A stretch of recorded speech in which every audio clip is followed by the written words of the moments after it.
Welcome back, YouTubers, to the British Fist TNA Impact Wrestling review for this week. Oh, with the British Fist. Coaching. I'm Mr. Parkin, and this guy sitting next to me is NJ. What's up? What's up, NJ? What's up to you guys out there? Make sure you guys subscribe as usual, like this video as usual, and get your comments on TNA Impact Wrestling down below, and also on the Turning Point pay-per-view, which we will be previewing after this review. Make sure you contact us in the link in the description box below. Yes, and we come again from Macon, Georgia, TNA on the road. That's always makes the show feel better. So we open the show this week with Bobby Roode. Correct way to open the show, isn't it? Especially after his heel turn after last week. Even if they didn't draw it out as much as we expected, that's who they should have opened the show with after last week. I agree. Obviously, because there's a lot of questions that need to be answered about why he did what he did and what's going to happen now. He's the champ, so there's questions that need to be answered. Yeah, he said that doing things right gets you nowhere. You see footage of James Storm in the back, wanting to go out there and confront him.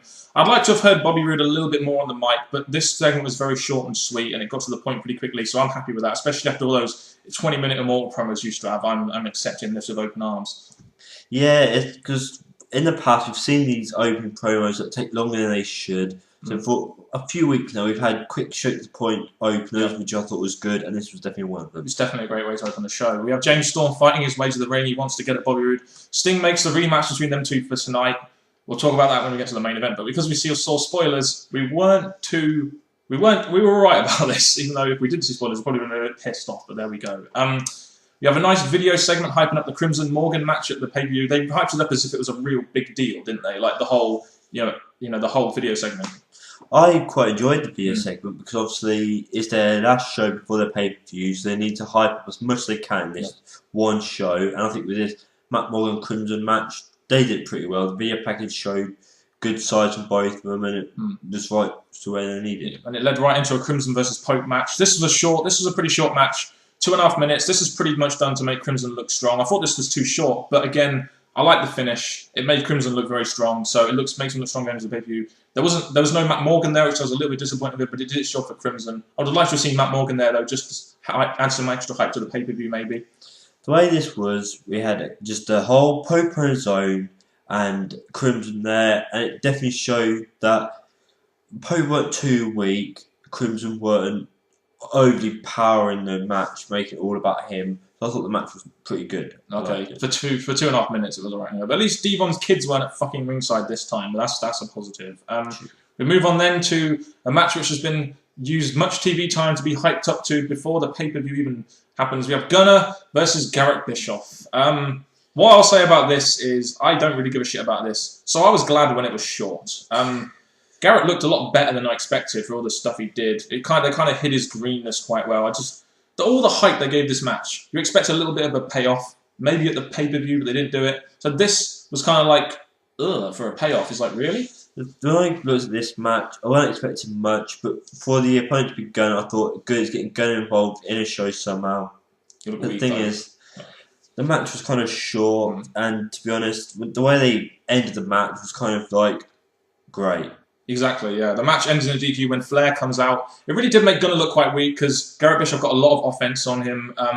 And now apparently the commentator said that Sting can rewrite Bischoff's contract. So this was the payoff match. This was the match where Bischoff's contract was in jeopardy. Didn't really make that much of a big deal out of it. And it was so damn short. It's like, you must be a bit pissed off at Ric Flair for causing the DQ now. He can rewrite his contract.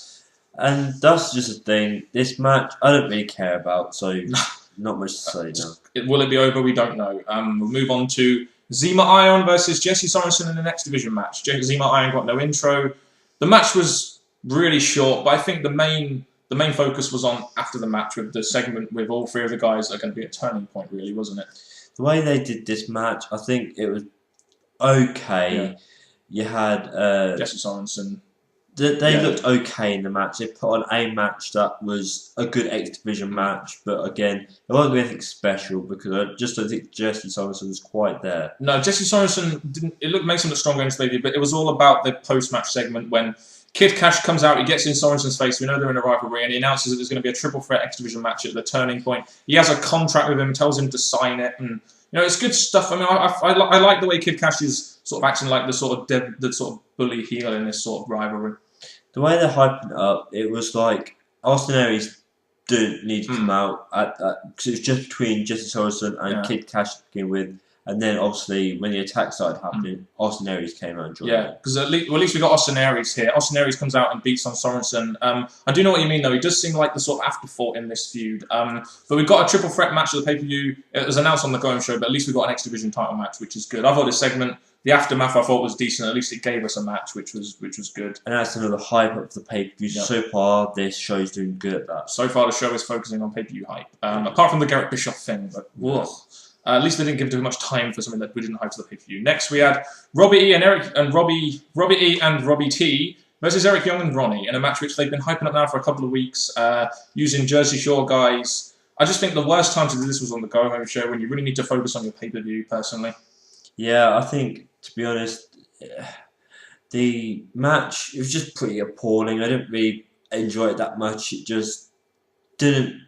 I wasn't expecting much for it anyway because they're Eric Young, but still. No, yeah. Ronnie pins Robbie E. I'm just glad this is finally over now, to be honest with you. Same here. Yeah, and before that, I made a little bit of a mistake here, but Gail Kim, we had a Knockouts tag team title match, which Gail Kim and Madison Rayne versus Mickie James and Velvet Sky. Your thoughts on this segment? I used to expect good stuff from Knockouts, and this match, again, I would say it's the best kind of knockout match we've had in a while now. This had some good moves in it, got me interested, but it's just, obviously, it weren't anything special. It was 4 minutes long. Whenever Gail Kim and Mickie James were in the ring, I thought it was pretty good. When Velvet Sky and Madison Rayne were in the ring, I was thinking, okay. But at least we got some hype there for the pay-per-view, the match between Velvet Sky and Gail Kim. They made Gail Kim look kind of strong, pinning the champion. They've been booking her quite strong, so I kind of expected her to win this, even if the knockout titles are a bit pointless and... yeah. That's very true. And from the Robert E. match, I really thought these matches have got awful length. 2, 3, 4 minutes, and then... at least we got some matches. Like the fucking show where we got 6 minutes of wrestling, that's all I can say. I just think they should have had a few longer length matches. Yeah, well, we get some later on, but backstage segment where Mexican America and Inc. brawl. It's like tag title match of the pay-per-view. This is the only time they've been on TV. We really don't care about this match, do we? No, it's not much they could have done, to be honest, because they haven't got enough tags to make anything actually happen, so this was the best they could do. I guess, like you said, this was probably the best they could do on the Go Home show. Moving on swiftly, we have AJ Styles versus Christopher Daniels.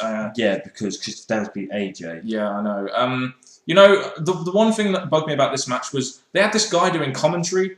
And he was like this fighter, owner of a fight, I can't remember. But why was he doing commentary? They did not commentate on the match too much. And that kind of annoyed me because I felt this was probably the match of the night. And it deserved commentary so they could, like, you know, hype up the feud. They didn't really do too much commentary on this match, did they? Pissed me off a little bit. Because with this match, yes, it's been seen before, but this match was mainly going to be their finish off the whole rivalry feud thing. So it should have had more concentration on to make it feel like more of an ending match. Yeah, I did think this was a good match though. I really actually did enjoy this match. I thought they pretty much did everything they could do in about 7.5 minutes on a TV. Daniels gets the screwdriver, but RVD takes it out of his hand. So I guess this is TNA's way of switching from an RVD to an RVD Daniels rivalry. I don't like it that they're doing it on the Go Home show, but at least they're switching over rivalries now, and AJ can just move on and do better things. Yeah, because to be honest, Christopher Daniels has beat AJ, so they don't need to continue with that, because he has beat him. Shut up, please. I did enjoy this match, though, and they've now switched this rivalry quite well. Sort of. There's a no DQ match at the pay-per-view now, so I guess it did its job hyping up that match, finishing the Daniels AJ thing, but really should have done this a bit sooner, but, you know, I still thought the match was very good, so I'll give TNA props for that. I think they've done this quite well. Yes, they've given us this one more match, but they've done it pretty well. One more match. Remind you of who? Yes. Next, we have a 6-man tag match between Bully Ray, Jarrett, Steiner versus Hardy and Anderson, and the mystery partner being Abyss. Oh, I didn't think this was going to happen. You know what? This got 8 minutes. This started off a little bit slow, but I was actually really into this match. I thought there were 6 people there. I actually thought this was probably the second best match of the night. It was a really, really good match, I thought. The way it was, you had the Hills looking strong, Abyss getting tagged in, dominating everything. It was just nicely done and definitely gave them Abyss a push towards his singles career now. And the others who have a feud, they had moments in the ring with each other, so it did really good. I do wonder what they're going to do with some of the guys in here with the storyline. It furthers the Jarrett Hardy storyline quite well. Are they going to do something with Bully Ray Anderson at the pay-per-view? Maybe Abyss, who really knows?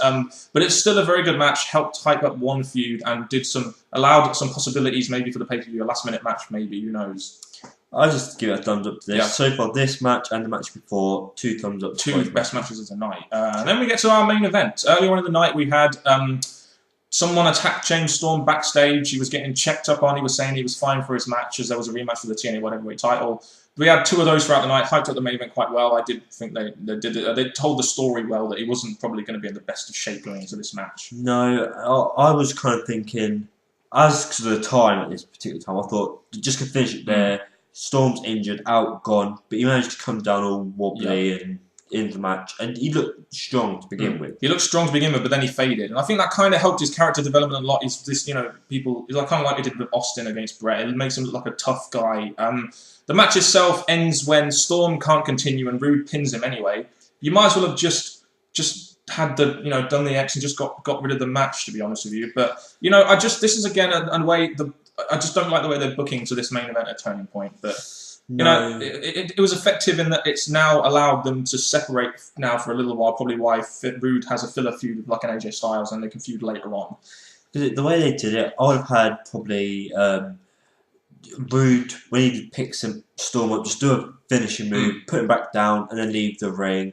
The whole AJ thing afterwards, I don't know, it's just kind of sudden. And I just thought, sudden. Where's the new contendership? And he just asked for a match, gets it. I just thought it was too sudden. Yeah, it was very sudden, but at least we got a match. I mean, what else could they do on this? I mean, I know it's TNA's own fault for their booking, but what else could they really do? I mean, at least we might be getting a decent match at the pay-per-view about this, even if it is very sudden. Sting makes AJ Styles versus Bobby Roode going into the pay-per-view. So that's really it, isn't it? That's it.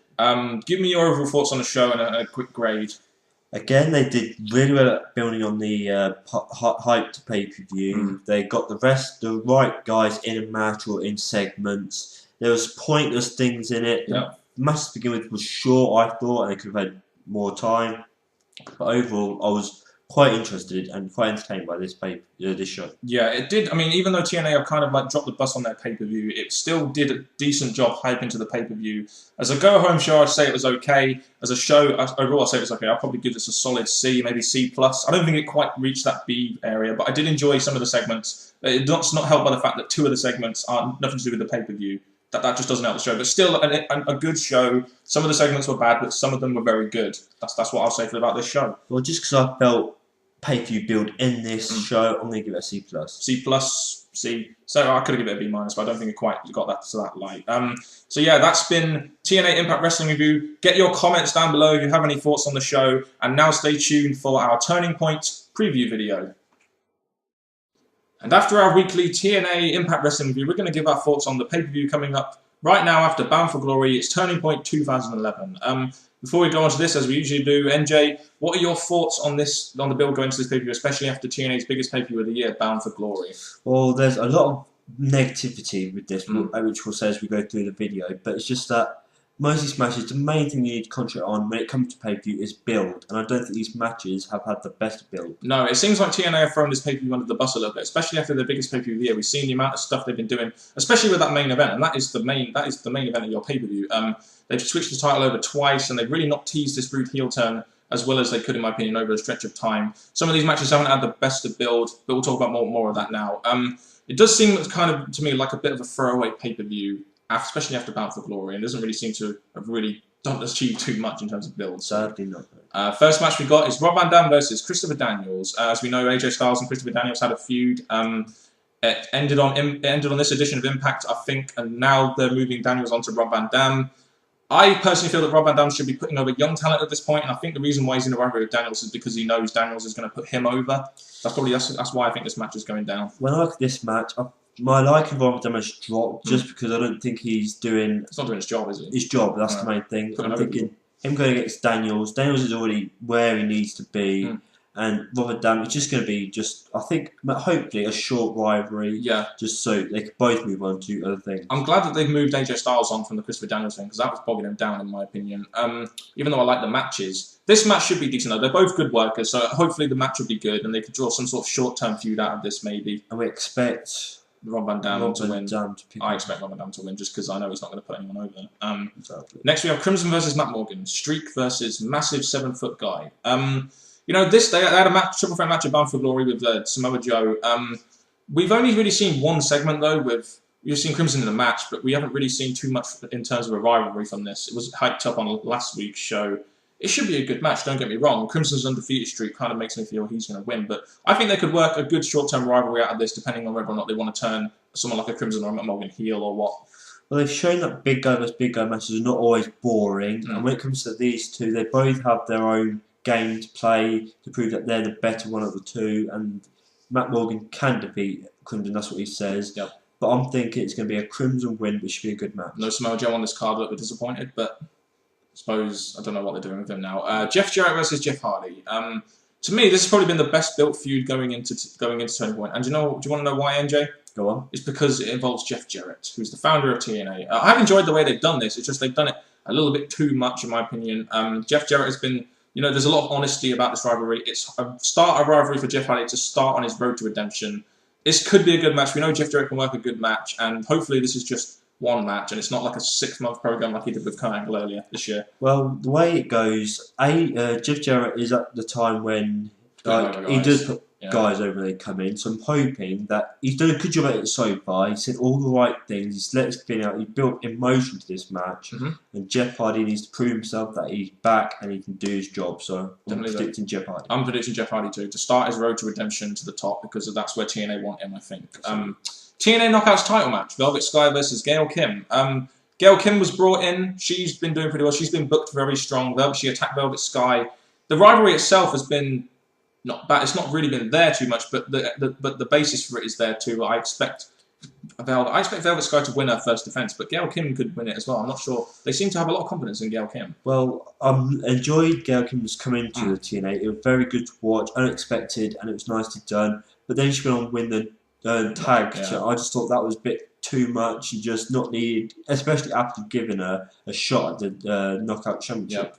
It should be a decent match. Like Gail Kim can carry Velvet Sky, who's not the best in the ring, but hopefully she can carry the match in for it to be pretty good. Usually we like seeing a Mickie James or something on this card, but it should be able to carry a decent match, I guess, and I expect Velvet Sky to win her first title defense. Velvet Sky should win, even though that's not really doing good for Gail Kim, but she should still put on a good match. Exactly. Next we have the tag team title match. This is a 6-person tag match. Apparently, we don't really know. TNA haven't really featured it on their TV show. It's Mexican America and Sarita versus Ink and Christina Von Airy.